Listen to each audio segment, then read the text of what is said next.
Mike Jones is from Migration Watch UK. Mike, thanks for joining us today. How are you? Very good, thank you. Great to be here. Do you think Keir Starmer's plan is working? No, I mean, as you say, the statistics are shocking, but I think it behoves us to look at the facts. You know, this year alone, around 35,000 across the Channel, including 21,000 under Sir Keir Starmer. You know, that's a rise of nearly 20% compared to the same period last year. What does this tell us?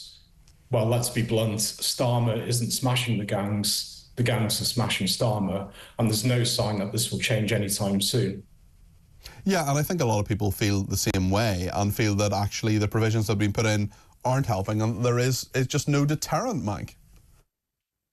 No, I mean, ultimately, you need a policy of detain and deport. When illegal migrants arrive at Dover, they need to be detained and ideally deported within a 48-hour time frame. And over time, that'll have a deterrent effect and fewer people cross the Channel. Now, what Sir Keir Starmer wants to do is he wants to tackle the supply chains. He wants to freeze dodgy bank accounts. He's effectively looking at the nuts and bolts of the gangs themselves. But this is a very difficult strategy because the gangs are decentralized, they're amorphous, they're very difficult to infiltrate. You know, ultimately, you're playing a game of whack-a-mole. I'm sure it'll make some difference at the margins, but it's not going to stop the illegal migration crisis. What do you make of the changes in Syria in the last week or so? Because we now know that the processing of Syrian asylum applications has been paused.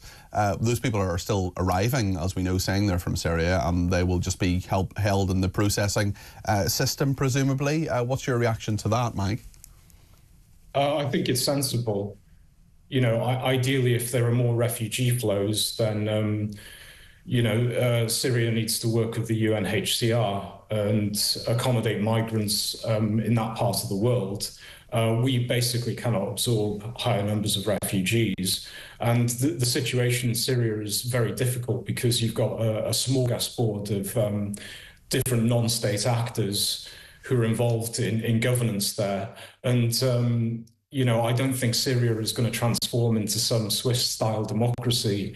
It could actually descend into chaos. You could have a situation akin to what happened in Libya. And obviously, the number of migrants fleeing that country will increase. So I think Britain and other European nations have to protect themselves from these likely flows. Well, Mike, it's a really interesting development, and I think that there are a lot of very, very big issues with it. I just wonder, in regard to these numbers, and the fact that it is getting worse here, and Downing Street has said this is the chaos the government inherited. We put in place a serious, credible plan to bring order to the asylum system by smashing smuggling gangs through our new Border Security Command, tackling the problem upstream with greater international collaboration and ramping up returns of those with no right to be here. I mean, let's just go through those different issues with you. Serious, credible plan? It's a plan, but I don't think it's credible. Smashing smuggling gangs, you've talked about that and how they're actually smashing Starmer, in your view. The Border Security Command, I mean, that's new, but it just seems to me, anyway, you're the expert, but it seems to me to be something that is simply a rebrand of what was already there. I just don't see a huge change there. Yeah, as you say, it's a sort of repackaged version of what went on under the last Tory government. Priti Patel established the Clandestine Channel Threat Command, the CCTC, which effectively did the same thing as Starmer's organisation. You know, it provided a joined-up approach. It brought various departments together to share information, so on and so forth.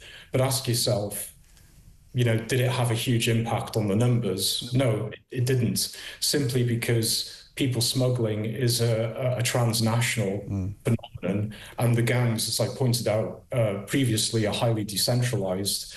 I mean, for this to work, the UK would have to increase its extraterritorial presence in other countries. But as we've seen with France, there's a trade-off here between doing that and those countries maintaining their national sovereignty. And of course, it would cost a lot of money. And that international collaboration, I mean, it's a nice idea, isn't it? But I wonder, I mean, what has actually changed in terms of international collaboration since Starmer came to power? Because I don't think there is any actual change that I can think of. Anyway, maybe I'm missing something. Tackling the problem upstream with greater international collaboration. I mean, that's a nice aspiration, but in 5 months, I'm not sure there is a plan to actually do that. And also, we have a decent amount of international collaboration with the French, but they don't seem to be doing what we've paid them £500 million a year to do. Yeah, I mean, in principle, I'm not against international collaboration. I think it's a commonsensical thing to pursue. But we've already been doing this. We collaborate with Interpol, Europol, Frontex, the European Commission, as you say, the French, the Turkish government. I mean, to be fair to Keir Starmer, he has thrashed out a few agreements with the Eastern European Balkan countries. And the Germans as well. I know there was a loophole that Yvette Cooper closed in recent days. Do you think that will make any major difference, Mike? I think it will lead to the shutting down of a few operations. But again, this is like, playing a game of whack-a-mole. Once you shut down one operation, another one pops up. Yeah.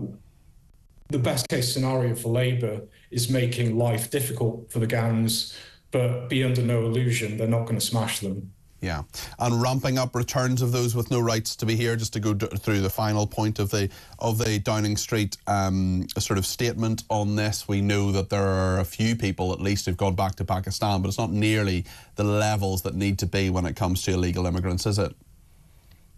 No, it isn't. Before the general election, Labour Party said they would speed up deportations to safe countries. And again, I agree with that. It's low-hanging fruit. The Conservatives should have done better on that front. But here's the problem. The vast majority of the people arriving illegally across the English Channel are from countries that are deemed unsafe by the human rights authorities. And unless you change the Human Rights Act, those people are going to stay here, regardless of whether their asylum application is successful.